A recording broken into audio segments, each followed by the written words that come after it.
안녕하세요. 맹경재 목사입니다. 오늘 또 우리 안성희 소장님 모시고 귀한 말씀 함께 나누려고 합니다. 오늘은 특별히 이제 금주기도원 시대에 대해서 말씀을 하시는데요. 여러 가지 좀 힘들고 어려운 과정들, 우리 집사님 이제 어떤 과정을 겪고 오셨는지 우리 함께 들어보도록 하겠습니다. 안녕하세요. 네, 안녕하세요, 목사님. 귀한 말씀 부탁드립니다.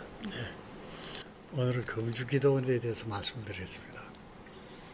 알코올 중독자들이 끌려가는 마지막 곳이 금주기도원이었습니다. 한때는 기도원 전소시대가 있었거든요. 불치병 환자도 그곳에 가서 기도하면 낫는다고 소문이 나가지고 문전성시를 이룬 데가 있었습니다. 그런 시대가 지나가고 기도원이 점점 쇠락해지자 그 거대한 건물들을 주체할 수 없어가지고 이제 금주기도원으로 전환이 됩니다. 그곳에 많은 중독자들이 끌려가가지고 많은 고통을 받았습니다. 그 문제에 대해서 이제 말씀을 드릴 텐데, 알코올 중독자들은 무신론자거나 불가지론자거나 또 종교가 없거나 그런 사람들이 대부분입니다. 그런 사람들을 데리고 믿으라고 강요하니 믿어지겠습니까? 이 금주기도원, 이 믿음에 대해서 이제 좀 더 은혜의 말씀을 해주시면 감사하겠습니다. 그리고 또 한 가지 문제가, 중독자들은 그 정신의학자들이 관찰한 바에 의하면 거의 모두가 부정적 시각을 갖고 있습니다. 그분들은 긍정적인 것을 보는 것이 아니라 부정적인 것을 먼저 봅니다. 그래야 자기 마실 이유가 되니까. 그래서 금주기도원에 가면 그 모든 시스템, 원장을 비롯한 모든 시스템이 부정적으로 그 사람한테 다가오거든요. 그 사람들 입에서 나오는 아무리 거룩한 말씀을 해도 그거 고지고대로 받아들이겠습니까? 말하자면 이렇습니다. 성철 스님이 그런 얘기를 했다고 그러잖아요. 보고로. 산은 산이고 물은 물이다. 그런 얘기를 들을 때 이런 생각이 들더라고요. 만약 나같이 평범한 사람이 그런 얘기를 하면 그 얘기를 듣는 사람이 뭐라고 생각하겠는가. 무슨 소리야 그따위 소리가. 그리고 우습게 여길 겁니다. 근데 손철이라는 대단한 스님이 그런 얘기를 하니까 그 말에는 무슨 심오한 뜻이 내포되어 있는 거 아닌가 하고 고민을 하고 검토하게 되지 않습니까?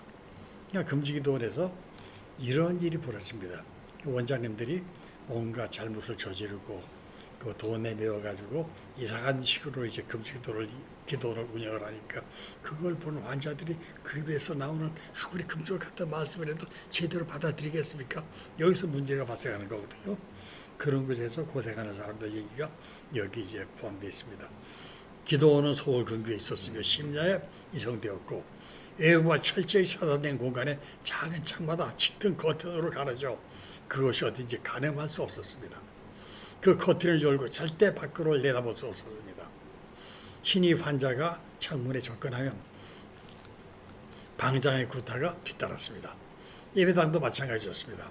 아침과 저녁 예배 시간에 예배당 창 밑은 외부에서 생활하는 고참들이 차지하고 환자들을 감시해 신입 환자들은 접근조차 할 수 없었습니다. 아침 시간이면 생선장수 차량에서 들려오는 호객방송으로 미루어 깊은 산속을 하니 민가가 있는 동네로 추측되었습니다. 하루에 2번 아침과 저녁에 드려지는 예배는 지극히 형식적인 것이었습니다. 찬송가 몇 곡을 부르고 원장 목사의 설교가 시작됩니다.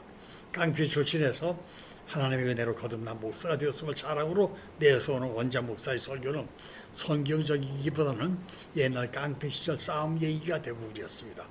그런 자신이 하나님 믿고 거듭나서 목사가 된 것처럼 여러분들도 회개하고 술 끊고 훌륭한 예수 교인이 되라는 내용입니다. 금주기도원을 표방했지만 술에 관한 얘기는 오직 깡패 시절 술 마시고 싸움질한 얘기뿐이었습니다. 술이 왜 무섭고 어떻게 술을 끊어야 하는지 그 이야기는 전혀 없었습니다. 그리고 예배실에 이어진 숙소에 들어오면 숨막히는 일과가 시작됩니다.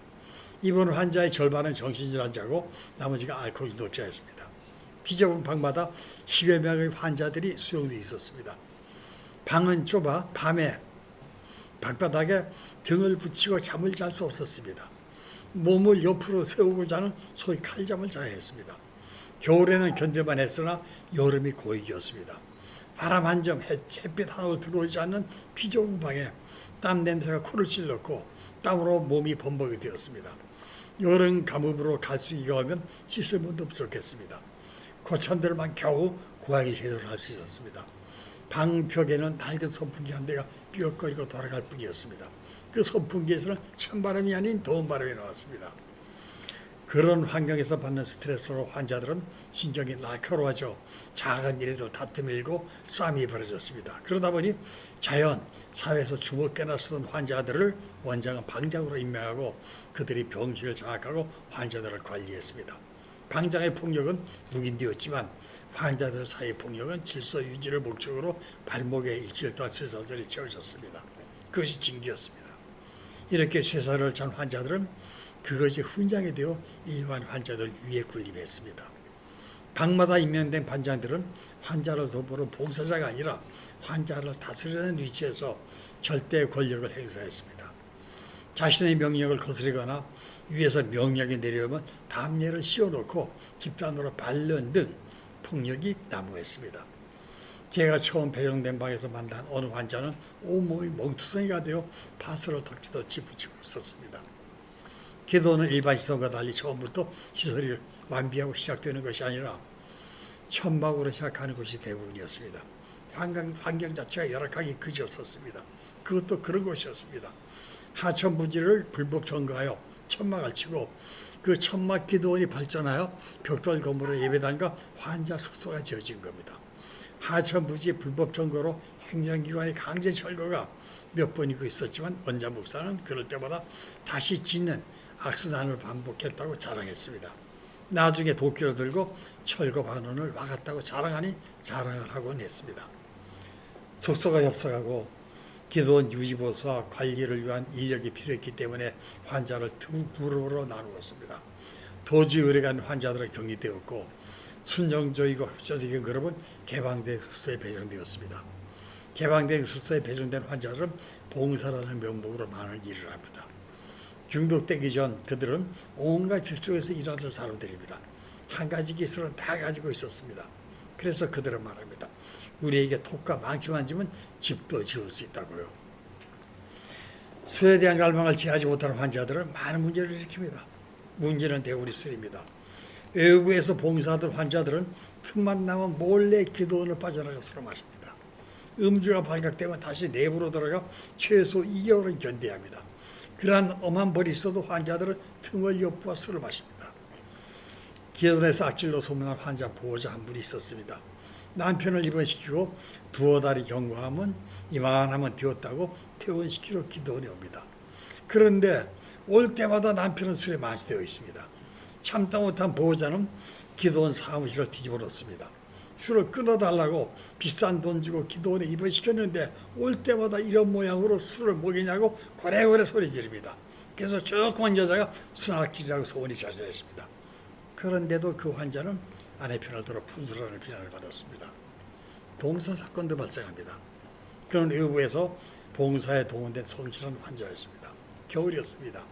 그는 기도원을 몰래 빠져나와 술을 마셨습니다. 왜 술을 마시냐고 물으면요, 이렇게 대답하는 알코올인도자가 있습니다. 피가 술을 부른다고. 피가 술을 부르기 때문에 자신도 모르게 술을 마신다는 겁니다. 이게 무슨 말일까요? 사람은 태어날 때 약한 약알칼리산 혈액을 갖고 태어납니다. 이것은 냉장고가 없던 시절 음식물을 오래 저장하는 방법으로 소금에 절여서 염장이나 술에 담그는 방법을 사용했습니다. 설탕에 담궈놓는 방법도 마찬가지입니다. 같은 원리로 혈액의 오염을 방지하기 위해 인간은 약한 알칼리산 혈액을 갖고 태어납니다. 그런데 알코올 독자는 실수 없이 술을 마십니다. 인체에 들어간 알코올은 간에서 분해되어 몸 밖으로 배출됩니다. 알코올이 아세트알데히드가 되고요. 아세트알데히드가 아세트산이 됩니다. 이 아세트산이 다시 물과 탄산가스로 분해되어 물은 소변과 땀으로 호흡을 통해 배출되고 탄산가스는 호흡으로 배출됩니다. 여기서 만들어진 아세트산이 음식물 조리할 때 사용하는 식초와 같은 성분입니다. 이런 과정에서 알코올 중독자의 혈액은 산성으로 변합니다. 그런 알코올 중독자가 술을 마시지 않습니다. 그러면 혈액의 산소 농도는 자연히 희박해집니다. 그래서 알콩도사 혈액은 오염을 방지하기 위해서 자기도 모르는 사이에 산성인 술을 부른다는 논리입니다. 그래서일까요? 그는 술을 마셨습니다. 만취 상태가 아니었기에 아직 정신이 말짱합니다. 술을 마신 사실이 발각되면 꼼짝없이 그 지옥 같은 내부로 들어가 2달은 햇빛 한올 보지 못하는 격리 생활을 해야 하기 때문에 그는 술이 깬 다음에 들어갈 요약으로 길 옆 양지만의 무덤을 찾아 술이 깰 때까지 기다리기로 합니다. 그는 그만 그 무덤에서 잠이 들었습니다. 날이 어두워져도 봉사인회가 그는 돌아가지 않았습니다. 기도원의 비상이 걸립니다. 지원들과 외부 생활하는 환자들이 그를 찾아 나섰습니다. 시간이 한참 흐른 후 그는 무덤에서 시체로 발견되었습니다. 사망 원인은 동사였습니다. 사망 사실이 보호자에게 통보되고 보호자가 달려옵니다. 그리고 비공식적인 보상금인 장례비 명목으로 500만 원의 환자 개인 과실로 사건은 종료됩니다. 어떤 환자는 갇혀있는 환자들이 얼마나 술을 마시고 싶을까 하는 동병상련의 심적으로 술을 가져와 몰래 철장으로 격리된 창문 사이로 술을 밀어넣습니다. 원장에 들어가 보면 환자들 모두가 취해 있습니다. 그래서 철장 사이를 술병이 못 들어가게 좁히는 공사가 진행이 됩니다. 철장의 간격이 좁혀져서 술병을 놓을 수 없게 되자 새로운 방법을 고안해냅니다. 일종의 의리랄까요?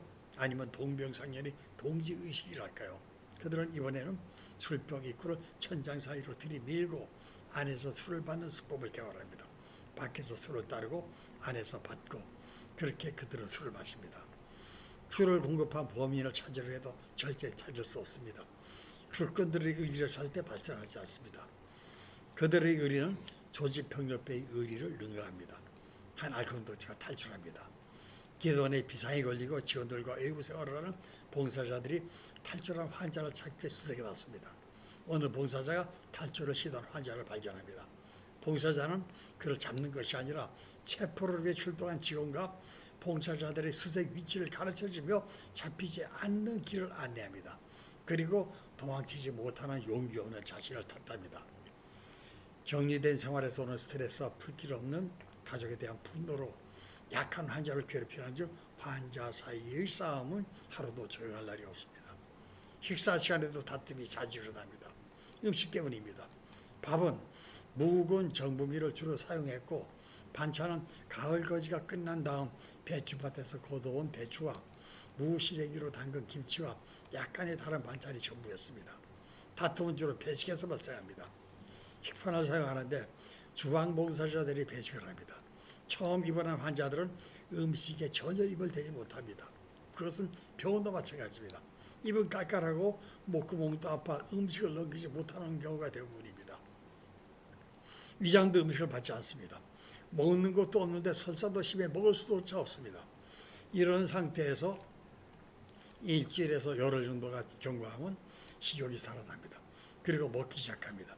술을 마시는 동안 먹지 못한 음식을 한꺼번에 보충하려는 듯 먹기 시작합니다. 그래서 밥이 항상 부족합니다. 백식당번에게 밥의 추가 배식을 요구합니다. 그러나 백식당번들은 그들의 요구를 들어줄 수 없습니다. 급식 인원을 계산해주는 쌀로 지은 밥이기 때문에 누구 한 사람 더 주면 다른 사람의 밥이 부족하기 때문입니다. 더 달라, 안 된다. 백식당번이 무슨 벼슬이냐, 치사하게 바꿔지고 유세냐 등으로 시작된 말싸움이 주먹다짐으로 발생합니다. 이렇게 시작된 싸움은 직원들의 개입으로 끝나고 싸움을 일으킬 환자들은 발목에 쇠사슬을 차는 처벌을 받습니다. 이렇게 기도원은 크고 작은 사건으로 항상 시끄럽습니다. 그래서 기도원 사무실에서는 조용한 날은 이상한 날이라고 얘기합니다. 문제가 있는 날이 정상이라는 겁니다. 저는 입원한 지 일주일 만에 외국으로 나왔습니다. 겨울 갈수기라 물이 귀해 고참들만 세수도 하고 머리도 감던 숙소에서 해방이 되자 제일 먼저 한 일은 기도원 앞에 흐르는 시냇물로 들어가 머리를 감는 일이었습니다. 그런 저를 원장에 불렀습니다. 원장은 이야기했습니다. 제 아내가 저는 도망갈 사람이 아니라고 설명을 하며 외부 생활을 요구했다는 겁니다. 그러나 내부 생활을 해보는 것도 금주에 도움이 되기 때문에 일주일 격리시켰다는 겁니다. 앱으로 나오고 2시간이 채 되지 않아 저는 소위 기도원 고참 2명에게 이끌려 아랫마을로 내려갔습니다. 집으로 전화하라는 친절이었습니다. 그곳에는 잠원 구멍가게와 공중전화가 있었습니다. 알코올 중독 치료기관에서 외부와의 연락은 엄청난 특혜입니다. 이런 기회가 오면 전화로 가족에게 퇴원을 애걸하거나 아니면 협박하기도 하고 아니면 일가 친척 또는 친구들에게 구원을 요청하기도 합니다. 저에게 이런 친절을 베푸는 대가로 술을 사라는 것입니다. 이것이 관리였습니다. 다행히 저에게는 소주 몇 병 값이 있었습니다. 군대와 정신병원의 군기를 경험한 저는 그들의 요구를 수용할 수밖에 없었습니다. 그렇게 술을 빼앗아 마시는 고참들은 원장 목사의 감시를 피하는 방법을 터득하고 있었습니다. 여기까지 먼저 하고 다음 이해로 계속하도록 하겠습니다.